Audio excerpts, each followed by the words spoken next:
All right, guys, here we go. Section 4.5 in Hawks. And in section 4.5, we are learning how to combine functions arithmetically, which means add, subtract, multiply, and divide them. And we are also learning how to compose functions. So we'll start right away with number 1. And this first particular problem is going to be a problem in which we are already given the value of a function. And we are given that f of 2 equals negative 14. And g of 2 equals 13.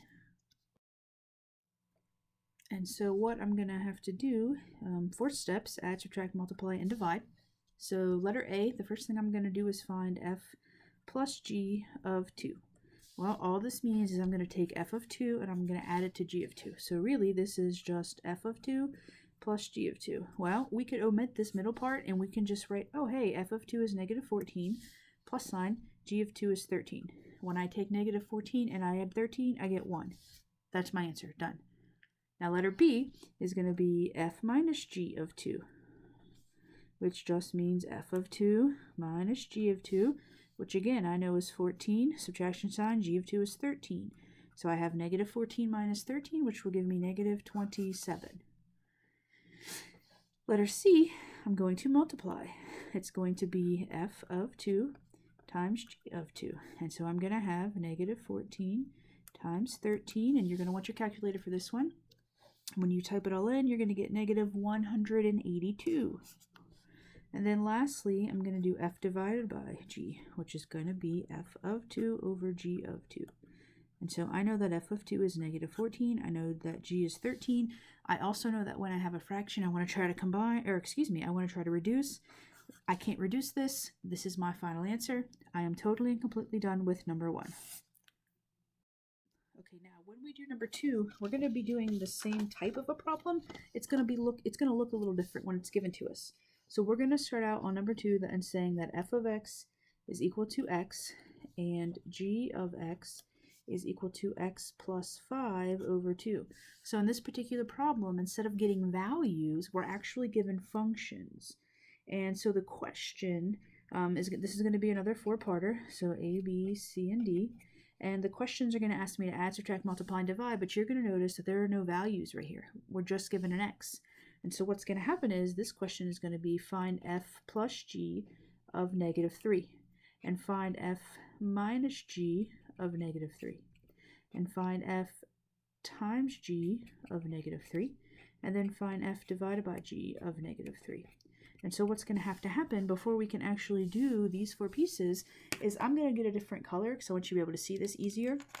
But we're going to have to actually take negative 3 and put it into the function f, and also put it into the function g separately, get 2 teeny tiny values, which would kind of look like what we have here, and then add, subtract, multiply, and divide just like we did above. So if I want to find f of negative 3, I'll do that in green. Well, if f of x is just equal to x, all I have to do is replace every x I see with a negative 3. And so having said that, f of negative 3 is just negative 3.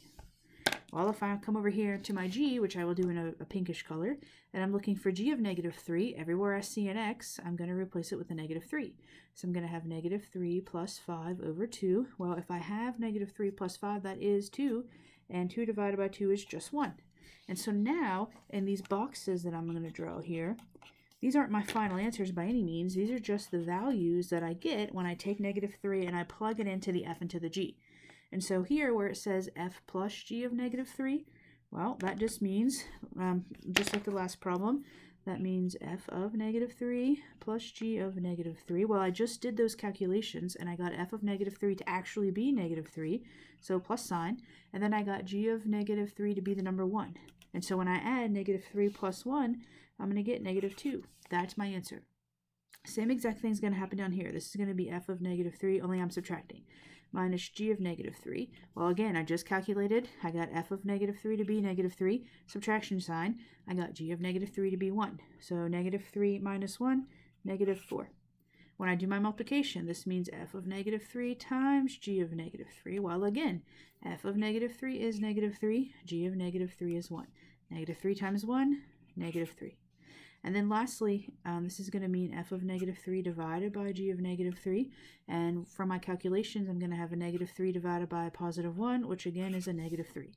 And so the first thing again that I had to do was actually calculate f of negative 3 and g of negative 3. And then it's just a matter of adding, subtracting, multiplying, and dividing, just like I did in the very first problem. Okay, with number 3, it's the same type of a problem. We're just going to have two different functions this time. So f of x is going to equal x squared plus 10, and g of x is going to equal the absolute value of x. And again, we're going to have a, b, c, and d. A is going to ask me to find f plus g, b is going to ask me to find f minus g, c is going to be f times g, and d is going to be f divided by g. Now, in this particular case, the number that they're going to want me to find is going to be 2. And so just like I did in the last problem, before I do anything else, I'm going to come up here and I'm going to calculate f of 2. And so that's going to give me, in parentheses, goodness gracious, 2 squared plus 10. Well, 2 squared is 4, plus 10, I'm going to get 14. So in this little box, we're going to say that f of 2 is 14. And I'm going to come over here, we're going to do the same thing for g. So if I want to find g of 2, I'm going to replace the x with a 2. And I know that the absolute value of 2 is just 2. And so now I have my g of 2. And so then what's going to happen, of course, is I'm going to say, all right, well, this is f of 2 plus g of 2. F of 2 is 14. G of 2 is 2. 14 plus 2 is 16. Done. And then I'm going to find f of 2 minus g of 2. Well, f of 2 is 14. Subtraction sign. G of 2 is 2. 14 minus 2, 12. Done. F of 2 times g of 2, so 14 times 2, 28. Done. And then lastly, f of 2 divided by g of 2, so in this case, 14 over 2, 7. Done. Okie dokie. Number 4. Two different functions, same type of problem. In this case, f of x is going to be the absolute value of x, and g of x is going to simply equal x. And I'm going to have my a, b, c, and d again, in which this is going to be f plus g, f minus g, f times g, and f divided by g. In this particular problem, my x value is going to be 1. Okay, and this particular problem is going to be pretty straightforward, pretty simple. So before I do anything else, of course, I want to find f of 1, which is going to give me the absolute value of 1, which I know to be just 1. And then I'm going to come over here, I'm going to find g of 1. And since g of x is just x, the g of 1 is just 1. And so again, now I have my f of x and my g of x. And so this is going to be f of x plus g of x. In this case, I know, actually, you know what I should do is instead of having f of x here, I should just have f of 1 and g of 1. I'm sorry. And so what's going to happen is f of 1 I know is the number 1, and g of 1 is also 1, and 1 plus 1 is 2. And so letter B, I'm going to have f of 1 minus g of 1. Well, again, f of 1 is 1, subtraction sign. G of 1 is 1, 1 minus 1, 0. Letter C is going to be f of 1 times g of 1. Well, again, f of 1 is 1, times g of 1 is also 1, and 1 times 1 is 1. And then I'm going to have f of 1 divided by g of 1. And I know that f of 1 is 1, and I know that g of 1 is 1, and I also know that 1 divided by 1 is 1. Done. Okay, so on number 5, turn this upside down here. On number 5, after we get used to adding, subtracting, multiplying, dividing functions like we have been, we're going to have to throw in the range. And so this is going to be the first one where we see that. So we're going to start out with f of x equals negative 2x, and g of x equals x minus 3. Now, instead of them giving me a value, so I'm going to have letter A, it's going to say f plus g of x. Now, here's the thing. This is the first problem where there's not been a number right here. So I don't have a number to plug in. And so what I'm actually doing is I'm actually going to take f of x, which is this whole function, and I'm going to add to it g of x. There are no more numbers. So what I'm going to do is I'm going to take this function, which is f of x, so that's negative 2x. Here's my big plus sign, and then I'm going to take g of x, which is x minus 3. And so basically what I'm doing is I'm taking this little guy, and I'm taking this little guy, and I'm just adding them up. Okay, but I don't want you to look at those parentheses, because a lot of the time when you see parentheses, you think multiplication. And so really this just says negative 2x plus x minus 3. Well, I'm going to combine my like terms. And so when I do that, I'm going to get negative x minus 3. This is the answer to the addition.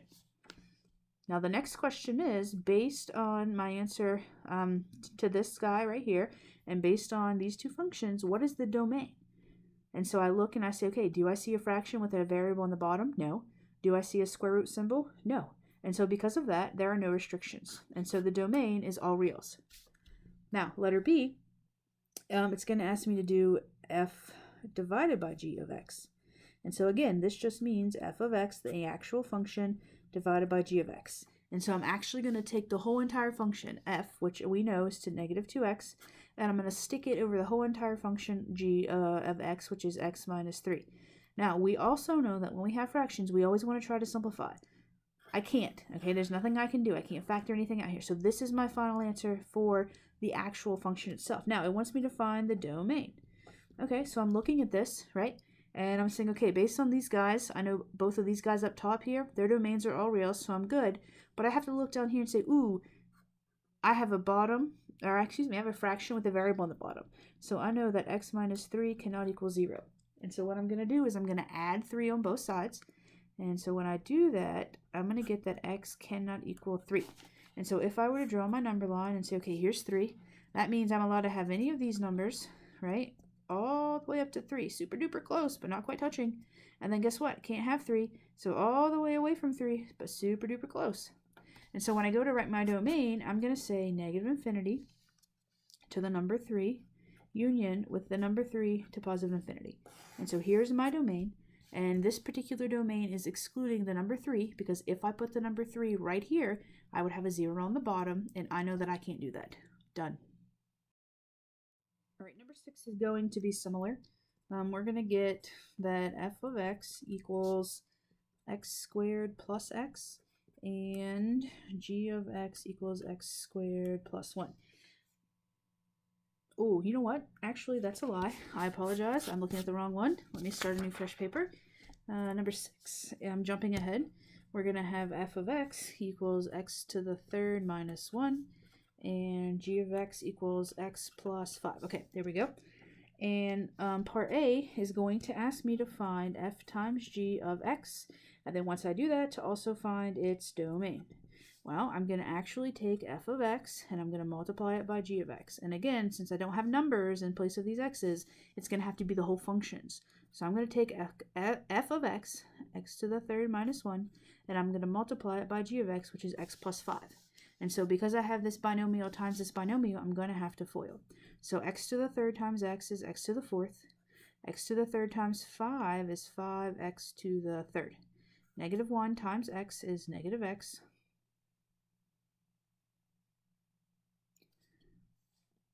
And negative 1 times 5 is negative 5.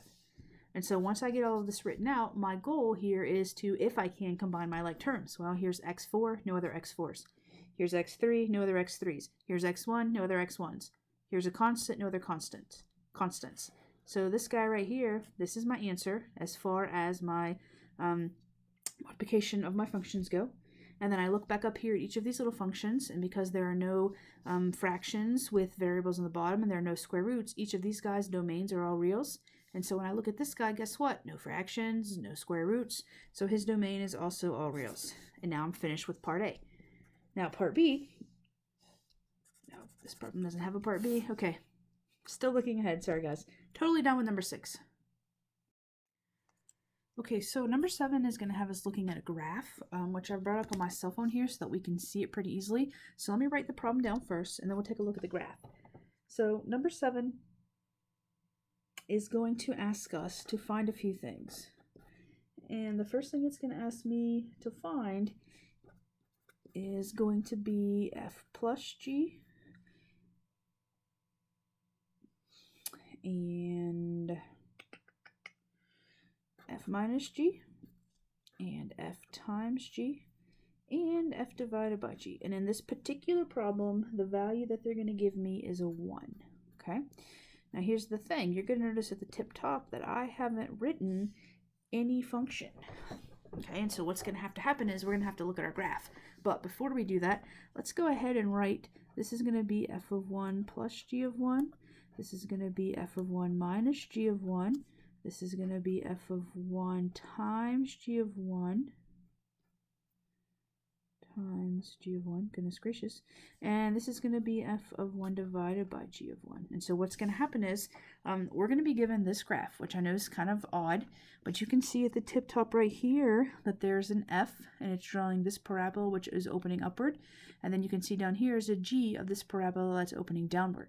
And so what's going to happen is the first thing we need to do before we can do any of these adding, subtracting, multiplying, or dividing is we're going to have to look at this picture and we're going to have to find f of 1 and g of 1. And so if I look at this, you can see that the parabola opening upward is f, and so I'm going to start at the origin right here and I'm going to go over 1. I'm going to say, what is the value if x is 1? And I'm going to scooch up here and I'm going to say, oh, hey, the value is 3. And so what's going to happen is, on the top of my page, maybe in green, since that's what we've been going with, we're going to write f of 1 equals the value 3. And then we're going to go back to my graph, and we're going to look at it again, and we're going to find the value of g of 1. And so you can tell that the function g is the bottom one, the one that's opening downward. And I'm going to say, okay, well, if I start at my origin, I go over to 1, what's the value of g? So it's negative 1, negative 2, negative 3. And so then on my paper, I'm going to write that g of 1 is equal to negative 3. And so now what's going to happen is we get to forget about the graph, and we're going to look directly at everything that we've written out, and we're going to mathematically calculate what all of these values are. And so we already have written out here everything that we have to do. And so we're going to say, okay, well, f of 1 is 3 plus sign, g of 1 is negative 3. Well, 3 plus negative 3 is 0. Ooh, that's a terrible 3. Okay, letter B, f minus. And so f of 1 is 3, subtraction sign, and g is negative 3. And so when I have negative minus a negative, it becomes plus a positive, and so I get 6. Letter C is the multiplication. Well, f of 1 is 3, and g of 1 is negative 3, and when I multiply 3 times negative 3, negative 9. And then letter D, of course, is the division, and so I'm going to have f of 1 on top, which is a positive 3, g of 1 on the bottom, which is a negative 3, 3 divided by negative 3, negative 1. Done. All right, so we are now on number 8, and number 8 is going to be the first problem where we're doing function composition rather than function arithmetic. And so the problem is f of x equals x squared plus x, and g of x equals x squared plus 1. And so letter A, the first thing they're going to ask us is to find f of g of x. Actually, this is only going to be the only thing they're going to ask us to find, sorry. So there's just one part here. And so what's going to have to happen is, as mentioned in the notes, remember, we don't like fog. Remember, we said we can't see in the fog. And so we want to rewrite this so that it makes more sense to us. And so we're going to rewrite this as f parenthesis g parenthesis x, and then 2 sets of parentheses. And we still read it the same. We still say f of g of x. However, this makes it easier for us to see that we're going to take x and we're going to put it in g. Well, that's already happened. There's an x in g. Cool. And so then what has to happen is we have to take g of x and we have to put it into f. So we're going to take this, okay, and we are going to put it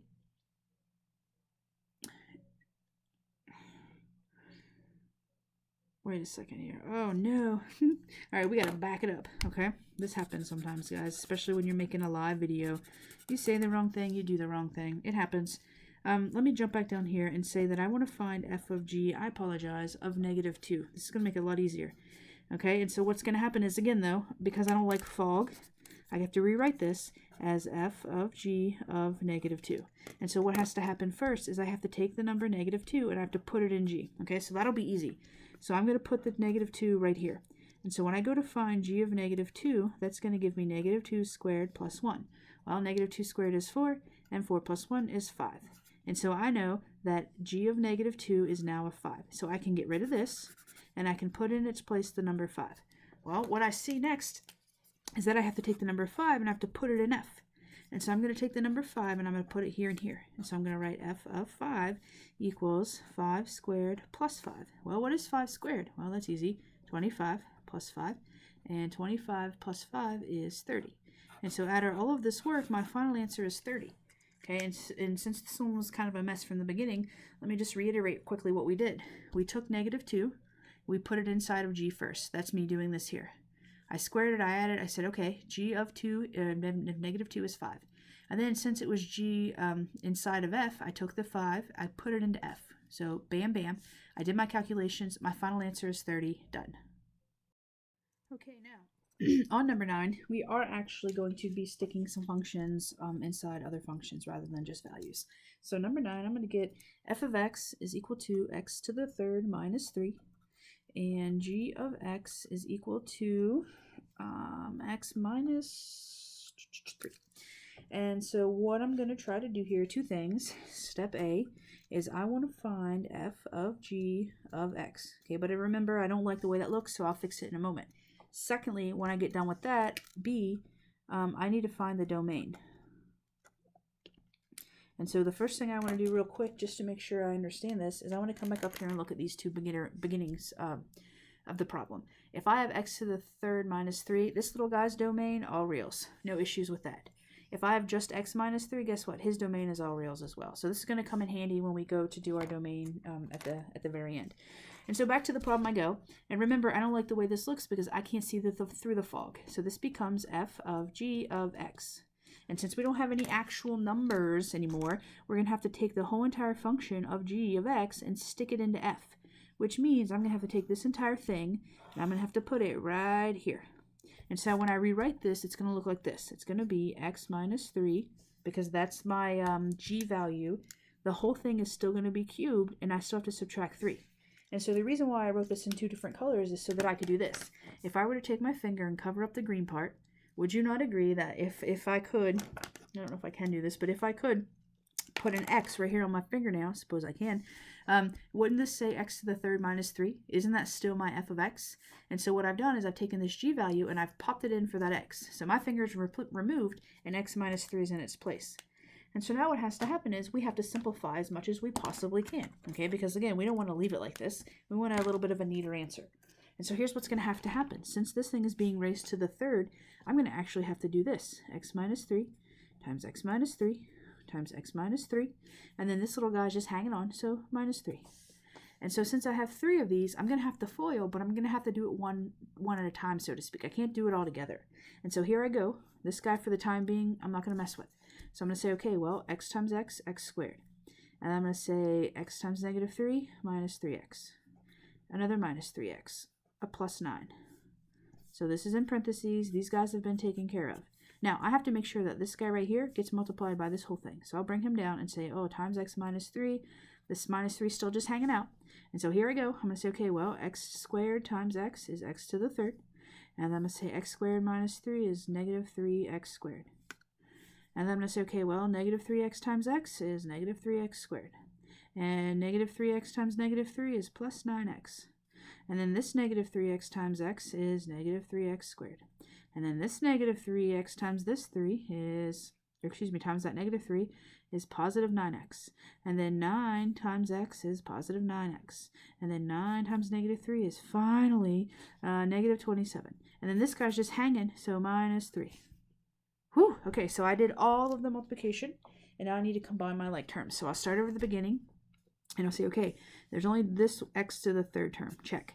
Here's an x squared, here's an x squared, and here's an x squared. When I combine all of these, I'm going to get, what, let's see, negative 3 times 3, so negative 9x to the second. So all of these are gone. Okay, and then I'm going to look at just my x value. So here's an x value, here's an x value, here's an x value. When I add all of those up, it's going to give me plus 27x, so these are taken care of. And then I have two constants, so negative 27 minus 3 is negative 30. This is my new function, okay? And when I look at this guy, I say, okay, do I have any fractions with a variable on the top in the bottom? No. Do I have any square root symbols? Also no. And so since these guys' domain up top was all reals, and I don't have any restrictions, guess what? The domain for this guy is still all reals. And so now I'm done. Okie dokie, number 10. We're still going to do some fog business, so to speak, some composition. We're going to be given that f of x equals x squared. I can't read my own writing. Can you believe that? X squared plus x.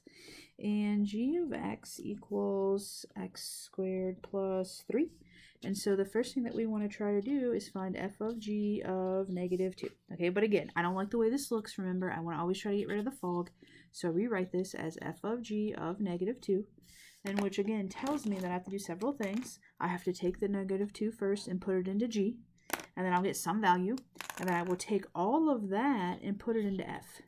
And so I'm going to take a -2 and I'm going to put it right here. And so I'm going to say, all right, well, g of -2 equals -2 squared plus 3.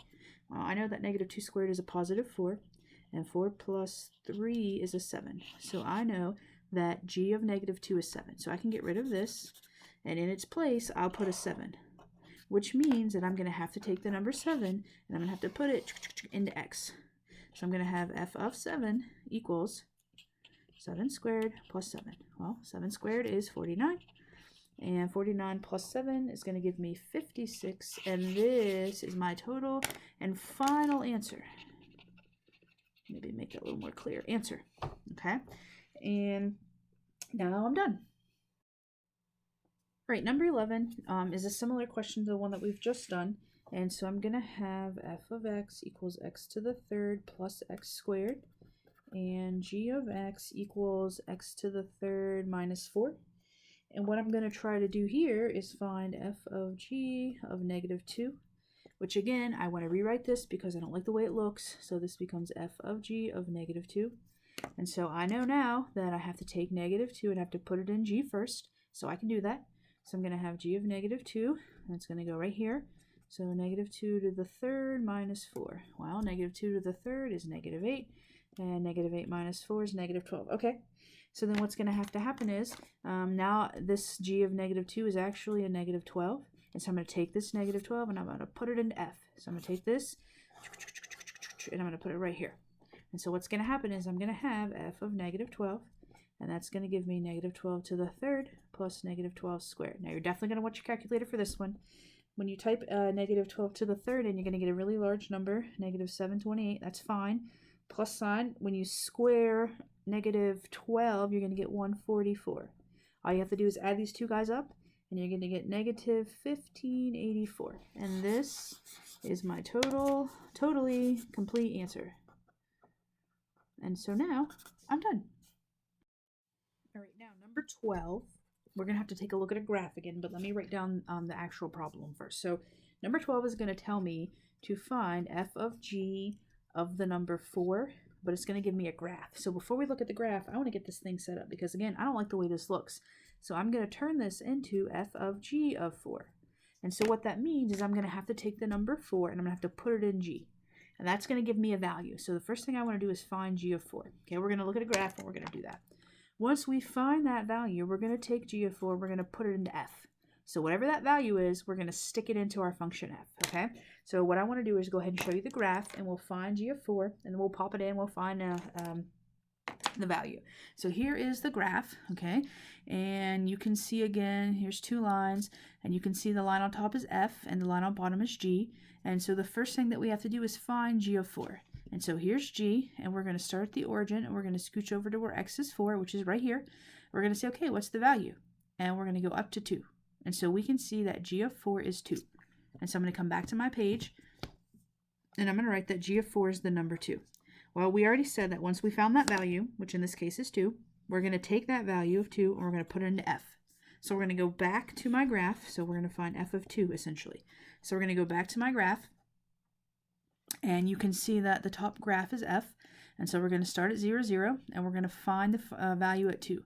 So we're going to go over to the right 2, and then we're going to zoom up, and we're going to say, oh, hey, look, the value of f at 2 is 4.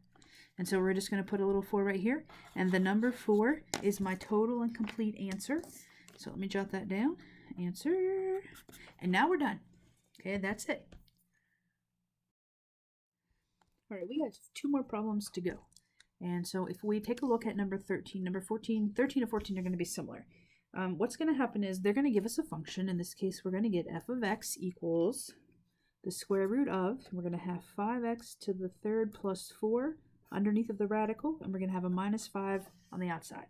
And what we are trying to do is this. We are trying to find g of x and h of x such that if we were to do this problem all together, f of x were to equal g of h of x. Oh boy, okay, this looks rough. Well, here's what we're trying to do. Okay, this is a decomposing problem. And so what we are trying to do is we're trying to find a g of x and also an h of x. And this right here is going to be highly important to us. We need, so that when we circle our answers down here, if we were to go back and redo the problem, we need our h of x to be stuck into g of x. And so what that means is, okay, and this might help a little bit, is we need to think of g of x as our big thing. The big thing that's happening. And we want to think of h of x as the small thing that's happening. And the reason why we're saying that is because if you look, aren't we picking up the little guy, h of x, and putting it into g? Yeah. And so this little guy, h of x, we're going to put it into g, and it's going to give us this. And so what I'm trying to ask you is to take this function, pull it apart into two different functions, so that if you were to take h, put it in g, it would give you f.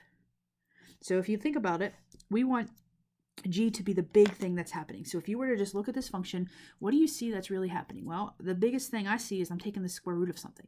So what if for just a moment I took my finger and I covered up the stuff under there, and we did this already earlier, but we call my fingernail x. What if this was just x? Okay, we don't know what it really is, but what if it were just x?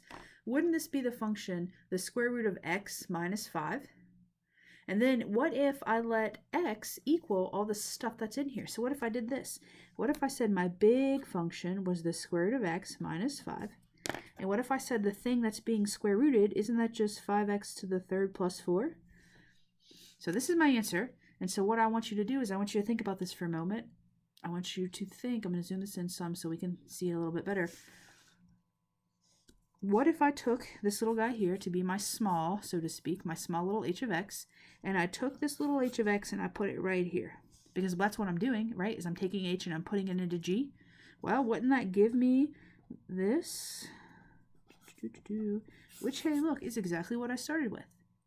And so my final answer for this particular problem are these two pieces right here. Okay, I have decomposed my function. I've taken the big function, the whole entire thing, I've split it apart, and I've said, oh, g of x is the square root of x minus square root of x, and then I subtract 5. And h of x is 5x to the third plus 4. That's it, I'm done. Now, if we take a look at 14, it's going to be very similar. The function's just going to be different. And this will be the last one that we do. And so we'll have number 14. And we are going to be given f of x equals negative 4 over 3x minus 2. And again, I need to find g of x and h of x such that f of x equals g of h of x, just like that, just like the last one, okay? And so what I'm going to do is I'm going to say, well, what I'm really doing here is I'm really taking this little h value, or this little h function rather, and I'm popping it into g. And so I'm going to find over here my g of x and my h of x. And again, we're going to call h of x the smaller one. And we're going to call g of x the big one. And we're going to say, okay, if you were to look at this function, what's the biggest thing that you see happening? Well, the biggest thing that I see happening is a division bar. And so what if, wherever my x value is, what if I took all that stuff out and said, hey, you know what? It's just something. I don't know what it is, but it's something. Well, what's the big function that I would see here? Well, negative 4 over x. And then if I could replace my fingernail with anything, I would choose this. And so my big function is negative 4 over x, just like that. And my small function is going to be 3x minus 2. And so together, this completes my problem. These are my two answers. And so what this means is if I were to take my h of x, which again is this little guy here, and pop it into this big guy up here, I would get negative 4 over, instead of me just writing an x, I'm replacing h of x, so I will get 3x minus 2, which again is exactly what I started with. And so in this case, this guy, both of these guys together is my final answer. I don't need this dude. So here I am. Now, I am completely and totally done with this homework section.